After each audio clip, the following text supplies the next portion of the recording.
Guys देख सकते हैं इमरजेंसी में इतना ज़्यादा भीड़ है, बहुत ही ज़्यादा भीड़ है। पेशेंट इतना ज़्यादा आ रहा है, बहुत ही ज़्यादा पेशेंट आ रहा है। पूरा मेडिसिन वार्ड, सर्जरी वार्ड सब भरा हुआ है।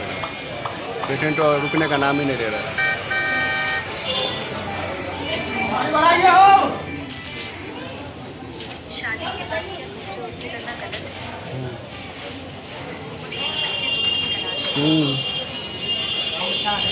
ठीक है।